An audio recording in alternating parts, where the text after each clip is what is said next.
It's good to have this Rejoinder podcast.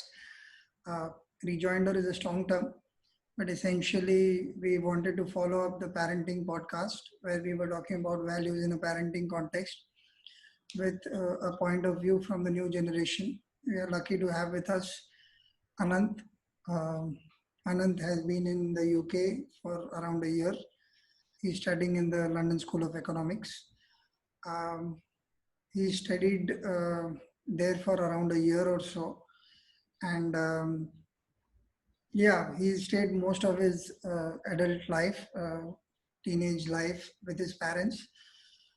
So we are lucky to have his point of view on how we are perceiving values from this new gen, where competition seems to rule everything: the media, the airwaves, the behavioral patterns, the social media.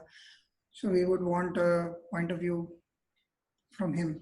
But before I start asking him the question, Sujata is with us, and Sujata is still running a recruitment consultancy and studying counseling. I am still an advertising writer. For those who have been listening to the podcast. Um, so yeah, that's about us. My first question directly starts with Anant. Uh, in a world which is so enamored by success and competition and winning the rat race, when you're kind of about to uh, enter your working life, or maybe finish your whatever couple of months or couple of years of study and enter it, do you think values are required, or are they plain boring, or what? How do you perceive them? I think values are definitely required and more so, especially in a context where competition seems to be dominant and everybody seems to be engaging in a rat race. The entire notion of growth, but with responsibility and an obligation to the community, is something I strongly believe in, and something I strongly believe that many of the people of my generation also believe uh, in their respective academic or work lives. They do believe that there is an obligation to give back to the community. Okay. Um, the context before I move on to Sujata is a little more personal in nature. So my question is, say, I'll make it a little more, funnel it down to a question. Say you have an opportunity to join an organization, uh, which is giving you the package deal that you've not even dreamt of. And it is an organization that is not really known to bother about individuals with values. They believe no matter what, you go out in the market and conquer it. Uh, Profits, the bottom line is everything. Will you pick up the job? If yes, why? And if you won't, why not? Um, Definitely, if the company has a reputation of being exploitative and being dishonest in its dealings, I definitely not prefer that.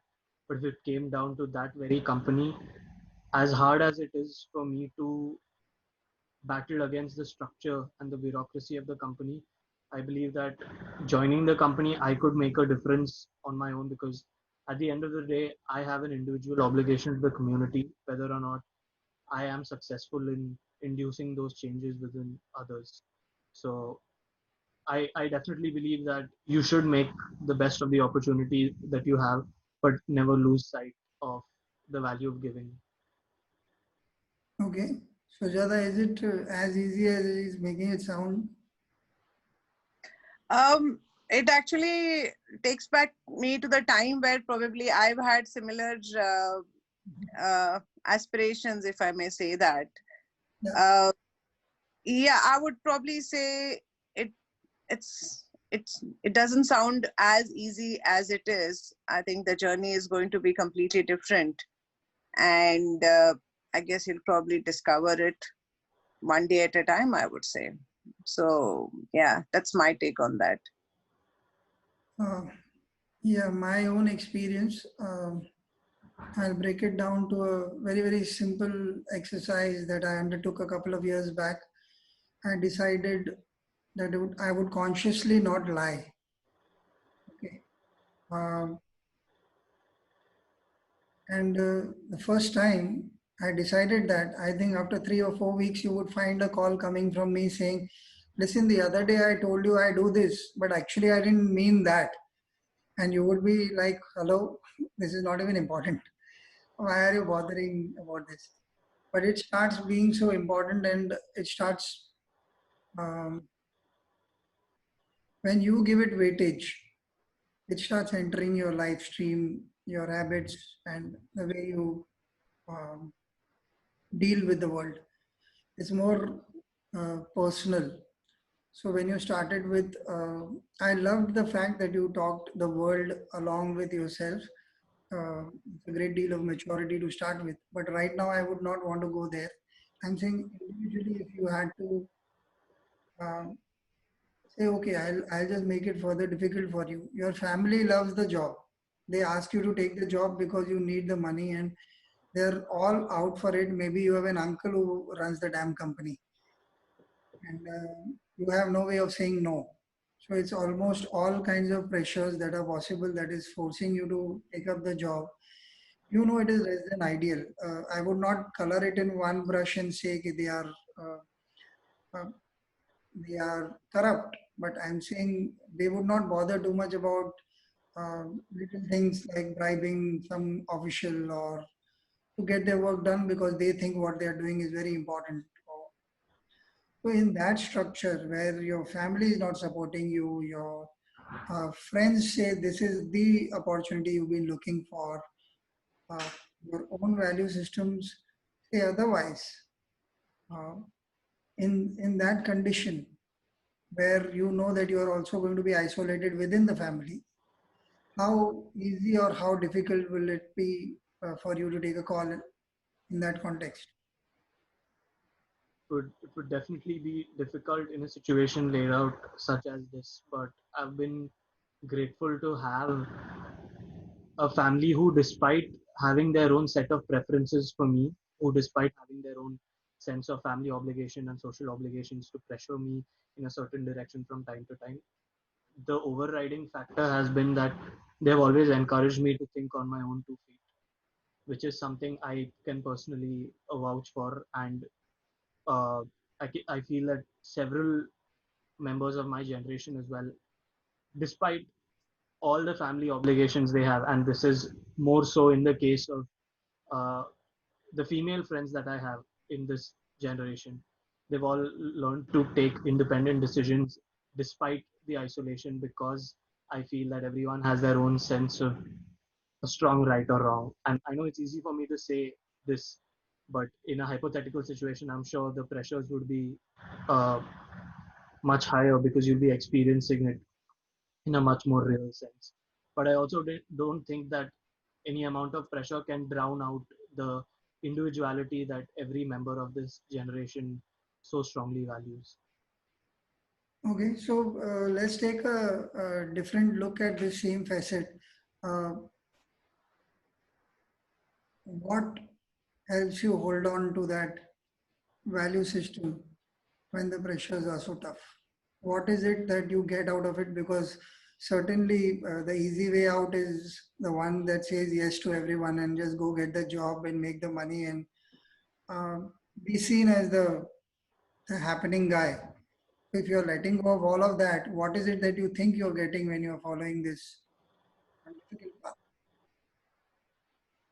So, a value that I cherish deeply is that despite any of these social obligations, it is your duty and your right to prioritize your happiness above everyone else's.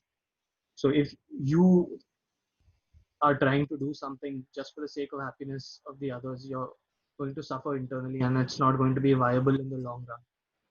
In the long run, you need to be choosing options that give you the personal satisfaction and fulfillment that you've been longing for, and that won't compare to any sort of social validation that you may ever receive for having done what others demand of you.